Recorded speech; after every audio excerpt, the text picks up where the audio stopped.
C'est quoi un burn-out? Est-ce que c'est juste être trop stressé? Non, c'est bien plus que ça.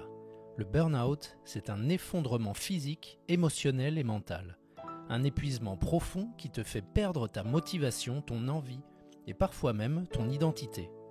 À la base, le terme vient du monde médical et a été popularisé dans les années 70 par le psychanalyste Herbert Freudenberger. Il parlait de personnes brûlées de l'intérieur. Pas parce qu'elles n'aimaient pas leur travail, mais parce qu'elles s'y investissaient trop longtemps, sans pause, sans recul. C'est souvent ceux qui ont le plus de cœur, d'engagement et de conscience professionnelle qui tombent dedans. Est-ce que je suis en burn-out? Pour le savoir, les signaux les plus fréquents sont la fatigue chronique, tu dors mais tu restes épuisé, la perte d'intérêt pour ce que tu aimais, une irritabilité pour des détails sans importance, des troubles du sommeil et de la digestion et des douleurs inexpliquées, des trous de mémoire et une perte de concentration, et ce sentiment lancinant d'être déconnecté de toi-même. Si tu te reconnais dans 3 ou 4 de ces signes depuis plusieurs semaines, il est temps de ralentir. Non, ce n'est pas dans ta tête, et oui, ton corps essaie de t'avertir. Comment j'ai pu en arriver là? Ça ne tombe pas du ciel, ça se construit lentement. Ce n'est pas seulement ton travail ou ton rythme de vie, c'est un déséquilibre entre ce que tu donnes et ce que tu reçois. Tu donnes ton énergie, ton attention, ton temps, mais reçois-tu du repos, du soutien, de la reconnaissance, du sens? Souvent, on veut bien faire, on veut prouver qu'on tient le coup, mais à force de tirer sur la corde, elle casse.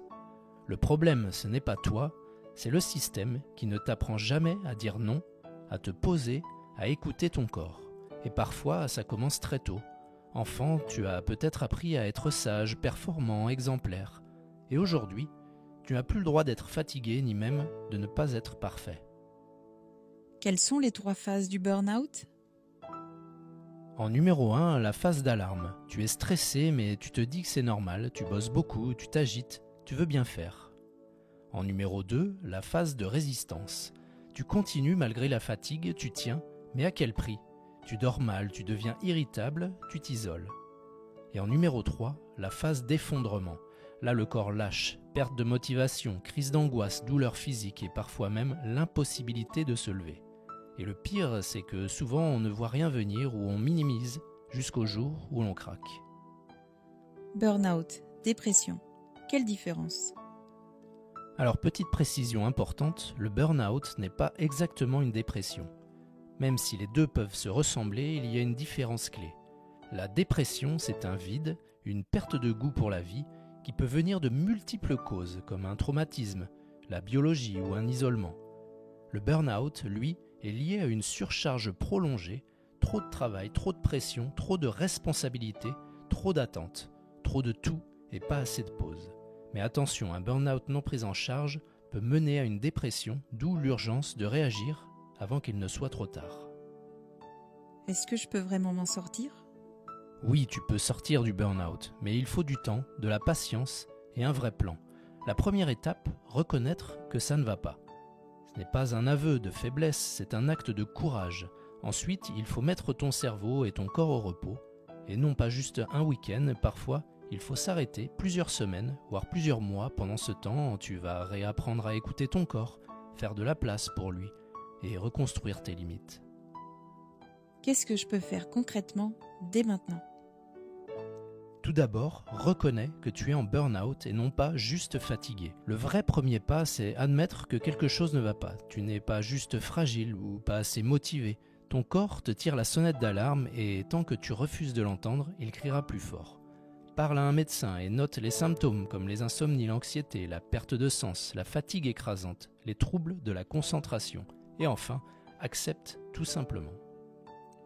Ensuite, appuie sur pause. Tu ne peux pas guérir dans l'environnement qui t'a rendu malade. Il faut s'arrêter complètement. Un arrêt de travail, oui, ce n'est pas un luxe, c'est vital. Préviens également ton entourage. Je ne vais pas bien, j'ai besoin de temps. Et enfin, supprime les notifications, mails, urgences imaginaires. Le repos, ce n'est pas une perte de temps, c'est la base de la reconstruction. En numéro 3, dors, mange et respire. Avant de vouloir aller mieux, il faut recharger les batteries. Donc fais la sieste 20 minutes tous les jours si besoin et reprends des repas simples et nourrissants comme des légumes, des protéines et du bon gras. Et puis pratique la cohérence cardiaque 3 fois par jour 5 minutes. Pas besoin de retraite spirituelle, juste revenir à l'essentiel, un bon sommeil, une alimentation saine et une respiration consciente. En numéro 4, donne un sens à ton quotidien. Tu as perdu ta motivation, normal, le burn-out déconnecte du sens. Mais tu peux le reconstruire petit à petit. Chaque matin, écris une chose simple que tu veux faire pour toi, pas pour le travail, pas pour les autres. Marche 10 minutes par jour, même sans but, et enfin reconnecte-toi à ce qui t'animait avant, comme de la musique, du dessin, de la nature, de l'écriture.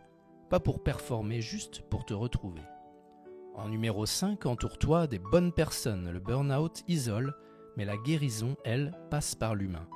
Comme un thérapeute spécialisé pour remettre de la clarté et de la sécurité dans ton cerveau, ou un groupe de soutien en ligne ou en local. Et puis dis à tes proches ce dont tu as besoin. Écoute, pas de conseils, juste de la présence. Et enfin, éloigne-toi temporairement des collègues, managers ou proches qui ne comprennent pas. Ce n'est pas ton rôle de les éduquer. En numéro 6, réinvente ton rapport au travail et à ton rythme. Le but n'est pas de retourner au boulot comme avant, c'est de repenser ton rythme, tes limites et ton équilibre. Donc, liste ce que tu ne veux plus, comme les horaires, les missions, les personnes ou la pression. Reviens progressivement au travail avec un temps partiel thérapeutique si possible, et puis apprends à dire non, tout simplement, et à ne pas culpabiliser. Et enfin, prévois ta rechute pour mieux l'éviter. Et oui, le burn-out, ce n'est pas une course avec la ligne d'arrivée, c'est un nouveau mode de vie à construire. Donc, crée un kit de secours pour ce que tu feras quand tu sens que ça recommence, comme la respiration, une pause ou un appel à un proche. Tu peux instaurer un bilan hebdomadaire, par exemple, comment je me sens physiquement, émotionnellement, mentalement. Et enfin, ne vise pas la perfection, vise l'équilibre. Cette épreuve me rend-elle plus fort ? Oui, le burn-out peut être une épreuve terrible, mais aussi un tournant. Il t'oblige à faire une pause, à te recentrer, à repenser ta vie, tes priorités, ton rapport à toi-même. Et si c'était l'opportunité de réinventer ton quotidien, de dire non, de te choisir et de reprendre les rênes, le chemin peut être long mais tu n'es pas seul et surtout, tu n'as rien à prouver. Tu as juste à te retrouver. Ce n'est pas une faiblesse, c'est un signal, un appel du corps et de l'esprit à ralentir, à rééquilibrer, à prendre soin de soi.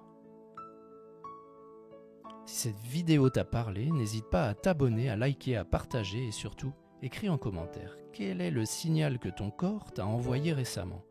On se retrouve très vite pour une nouvelle vidéo pour prendre soin de sa santé. À bientôt.